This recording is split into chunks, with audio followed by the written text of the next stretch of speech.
타이밍이 상당히 중요한 시기가 도래하는데 이미 미국과 중국과 일본의 경제 정책에 큰 거시 경제 정책의 흐름은 잡혔거든요.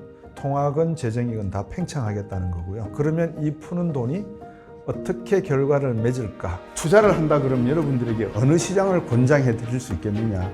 답은 나와 있잖아요.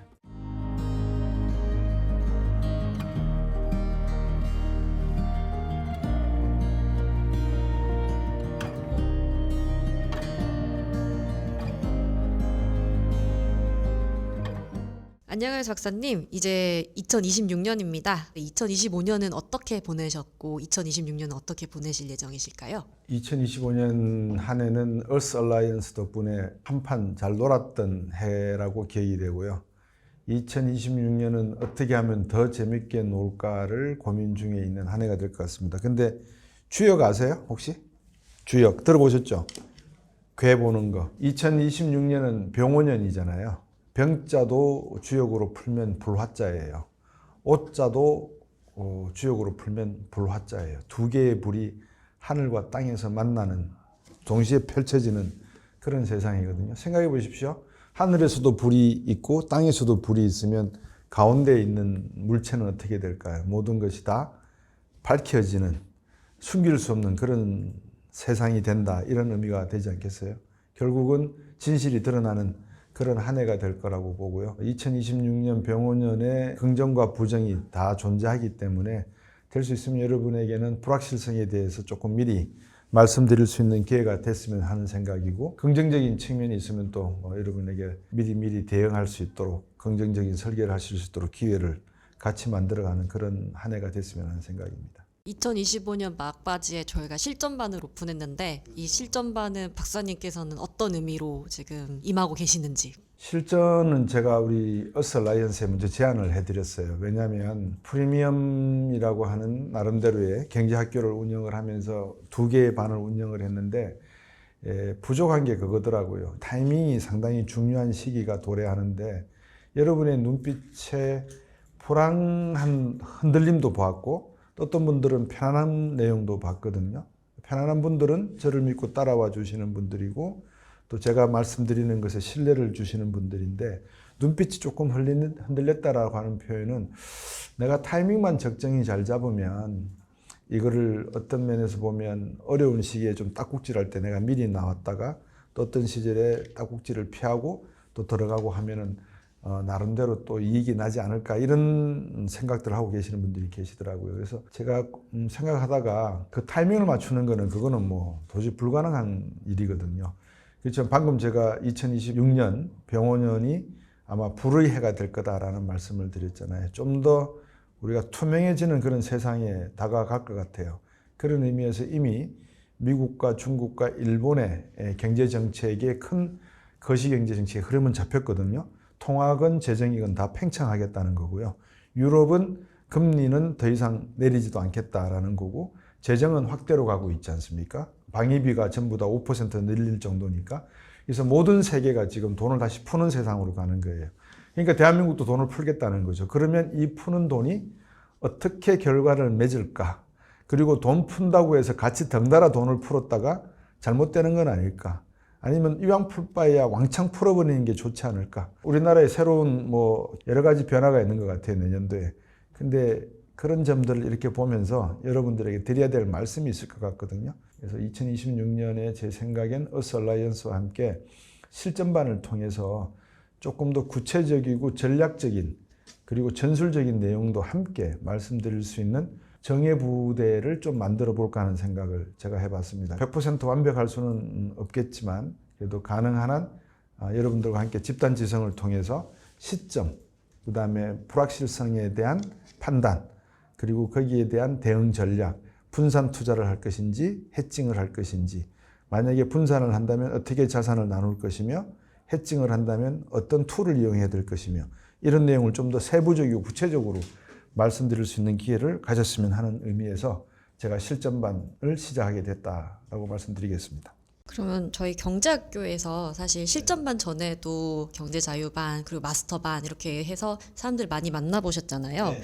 그러면 그 반과 이제 실전반은 어떤 차이점이 있는 걸까요? 자유반은 말씀 그대로 기초적인 내용을 여러분께서 그러니까 정보만 이렇게 습득하시는 거고요. 마스터반은 이 자유반에서 조금 더 심화된 내용을 가지고 하나의 이슈가 나오면 이 뒤에 숨어 있는 내용이 무엇이고 이 숨어 있는 내용이 무엇을 의미할까를 여러분들께서 유추해 볼 수 있도록 제가 도와드리는 내용이었거든요. 제가 자주 인용을 하는 케이스가 손마사요시 이야기입니다. 엔비디아 주식 팔 때까지 돈이 없다라는 이야기를 드렸던 그런 배경까지 여러분께서 이해를 하셨으면 여러분은 이미 자유반과 마스터반에 어느 정도 그 레벨에 올라섰다는 판단이 들고요. 그러면 제가 그냥 AI 산업이다, 엔비디아다, 구글이 TPU다 이런 이야기만 해드리면 마스터반에서 말씀드렸던 그런 거를 여러분들이 유추를 해내시면 괜찮은데 너무나 많은 사건들이 벌어지는 와중에서 이렇게 핵심을 끄집어내지는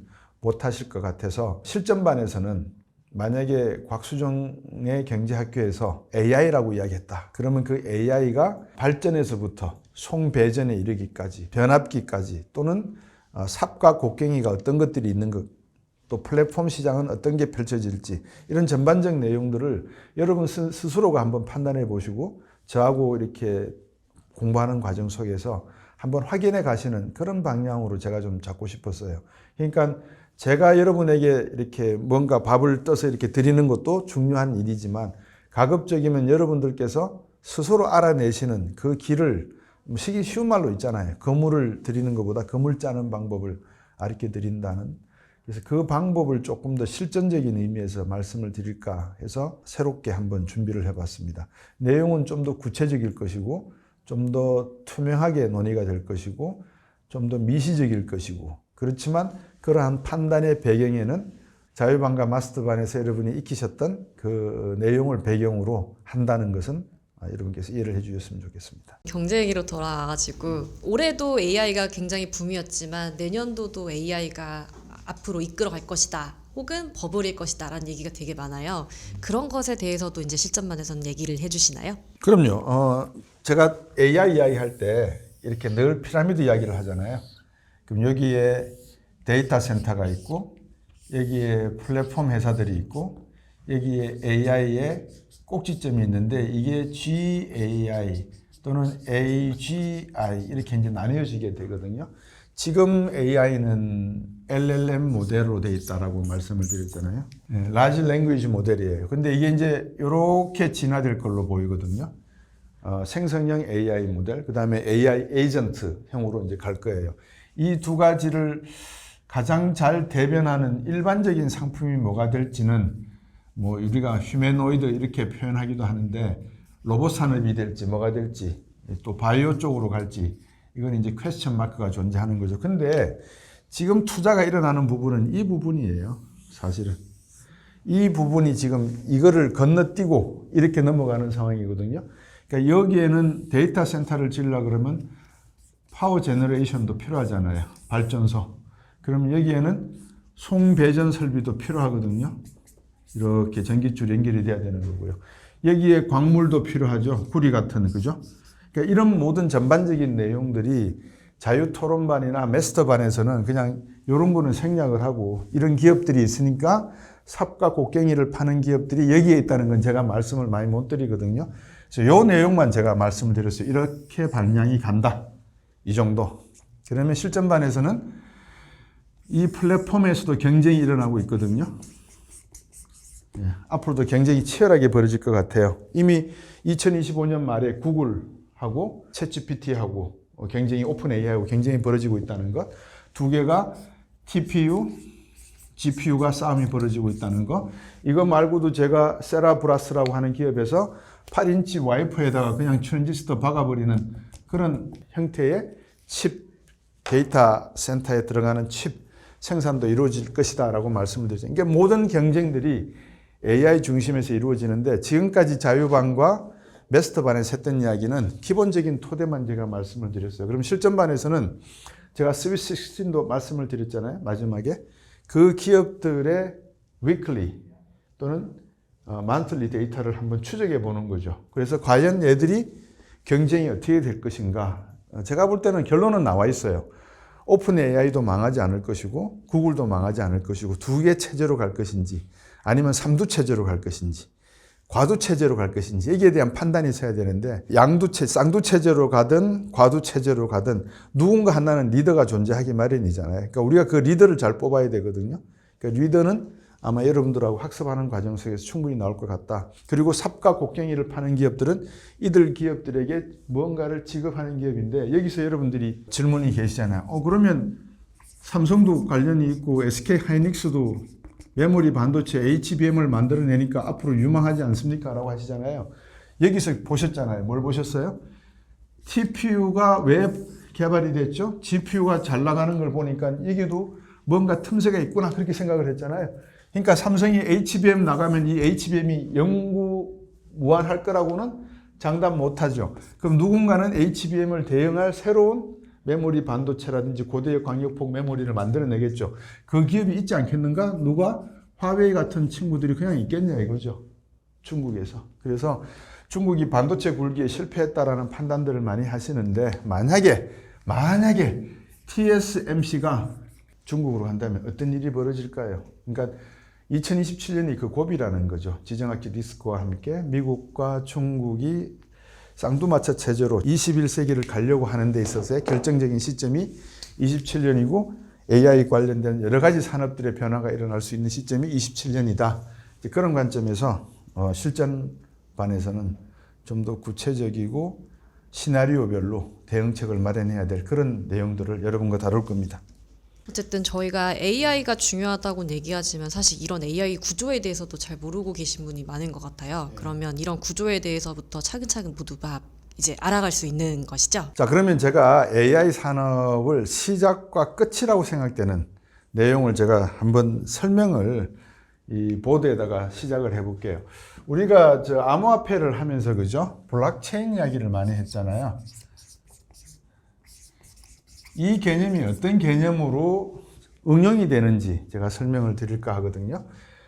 지금 여러분들 다 컴퓨터 대개 한 대씩 이렇게 갖고 계시죠? 이 개인 컴퓨터라고 한번 가정을 해볼게요. 그러면 지금 이 개인 컴퓨터는 예를 들어서 이게 PC1, PC2, 두 번째 사람 쭉 해서 PCn개가 이렇게 있어요. 지금 컴퓨팅 시스템은 이게 모두가 다 중앙 컴퓨터로 연결이 되어 있는 셈이에요. 이렇게 광 케이블로 해서 여러분 이렇게 해서 중앙 메인 컴퓨터에 이렇게 큰 컴퓨터가 들어 있어서 여러분들이 주고받는 모든 데이터 정보가 여기를 걸러서 이렇게 들어가는 형태다라고 보시면 되거든요. 근데 앞으로 시대는 어떤 시대냐면 이게 사라져요. 이게 사라져 버립니다. 그러면 어떻게 돼요? 여러분의 컴퓨터가 각각이 메인 컴퓨터 역할을 하는 거예요. 그러면 이 연결선이 아주 복잡해지죠. 어떻게 복잡해지느냐? 이렇게 연결되고, 이렇게 연결되고, 이렇게 연결되고, 그죠? 또 PCN도 이렇게 연결이 되고, PCN-1까지 계속 이렇게 연결이 될 거예요. 그러니까 이런 식의 복잡화돼서 이게 하나의 메인 컴퓨터 역할을 해요. 메인 서버의 역할을 해요. 이런 시대가 이루어지면 우리가 웹 3.0 시대라고 부르거든요. 웹 3.0 시대의 모든 데이터가 이 중앙 컴퓨터가 아닌 개인 컴퓨터를 통해서 이용되다 보니까 모든 정보가 보안 유지가 절대적이잖아요. 그죠? 그 보안 유지 방식이 바로 블록체인 방식으로 유지가 된다는 거예요. 특히 개인 컴퓨터에서 정보가 생성이 되고 또 많은 전략과 전술 등이 생성이 될 것인데 그걸 해킹당하면 안 되잖아요. 모두가 다 보호돼야 되잖아요. 그죠? 그런 의미에서 블록체인 기술이 앞으로 유망해진다. 그러면 이게 어떤 식으로 AI가 가느냐? 컴퓨터에서는 이렇지만 여러분들 지금 쓰고 계시는 스마트폰 같은 거를 보세요. 스마트폰은 하드웨어잖아요. 그러니까 예를 들어서 이런 스마트폰이 지금은 있다. 그러면 이게 뭐 삼성 갤럭시가 됐든 아니면 아이폰 애플이 됐든 이게 전부 다 웨어러블 컨텐츠로 다 바뀌거든요.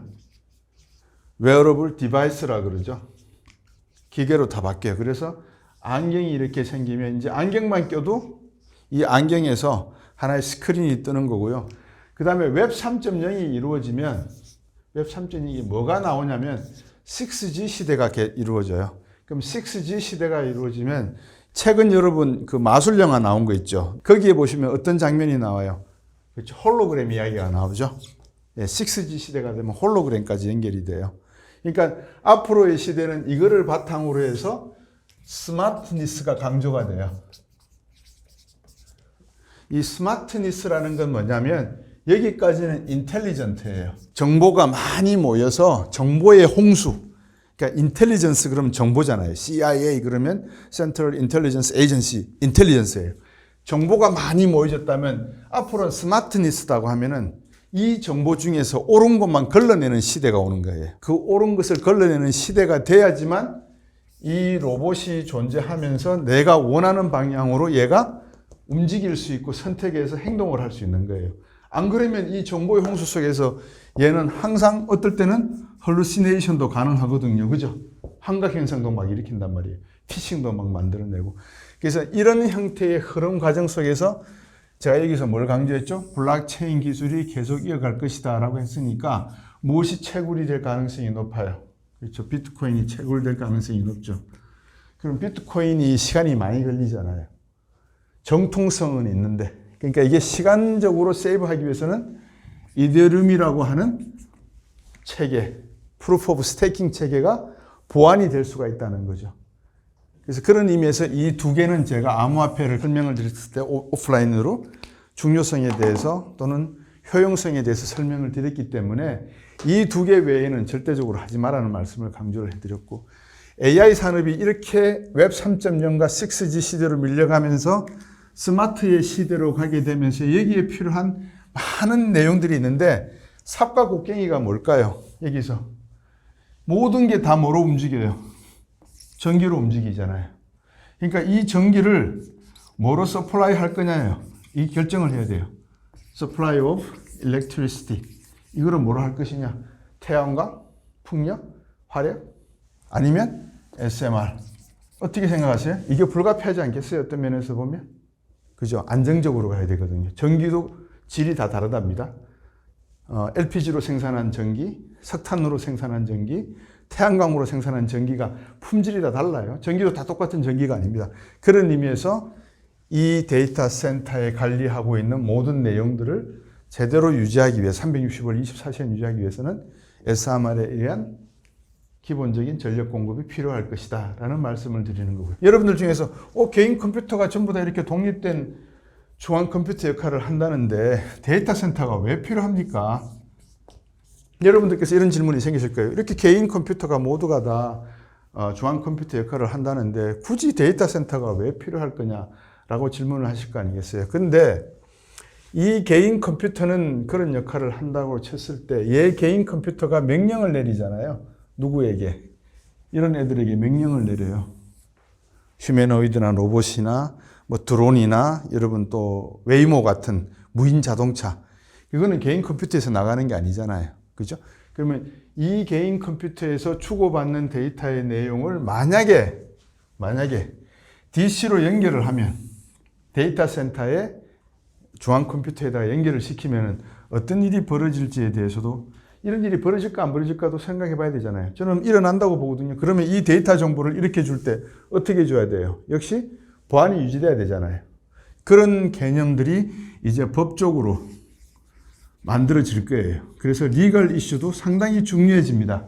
개인정보를 파는 것이냐, 애들이 구매하는 것이냐. 말의 순서를 잘 들으십시오. 파는 것이냐, 구매하는 것이냐. 파는 것은 바게닝 파워가 약한 거고요. 얘들이 구매하겠다 그러면은 바게닝 파워가 세지는 거잖아요. 그러니까 개인의 의료정보 같은 데이터.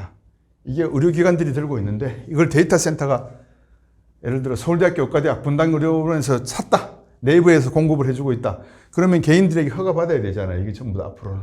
그러니까 그런 거를 어떻게 운영해야 될까는 리걸 이슈에 들어가 있는 거예요. 그래서 한 사회가 AI로 가고 있는 내용이 정상적이냐 비정상적이냐 투명하냐 투명하지 못하냐 주먹구구식이냐 질서정연하냐는 이러한 이슈들이 다 연계가 되어 있는 겁니다. 근데 이런 관계 속에서 미국이라고 하는 시장은 그나마 투명하게 이런 흐름도로 볼 수 있는 거예요. 지금 미 의회에서는 지니어스 액트가 만들어지고 있고 그래서 스테이블 코인이 만들어지고 있고 이게 이까지 연계되고 하는 모습이 이제 그림으로 그려지는 거예요. 3D로. 근데 대한민국은 이런 법조차 없잖아요. 그러니까 우리나라에서 말하는 AI와 AI 코리아와 AI US는 같은 레벨이 아니다. 그러면 투자를 한다 그러면 여러분들에게 어느 시장을 권장해 드릴 수 있겠느냐? 답은 나와 있잖아요. 그죠? 그래서 제가 이런 AI라고 하는 미래 산업을 놓고서라도 투자를 할 때 기본 인프라와 플랫폼 까는 것, 법적인, 제도적인, 규칙적인 내용을 만드는 것, 그리고 이 블록체인 기술이 휴머노이드까지 어떻게 연결이 되는가부터 모든 내용들이 그나마 읽어낼 수 있는 시장이 미국이라서 미국 시장에 대한 AI 산업의 이해와 기초를 제가 설명을 드리는 겁니다. 한국 시장은 불가능합니다. 왜? 연결이 안 됩니다. 전부 다.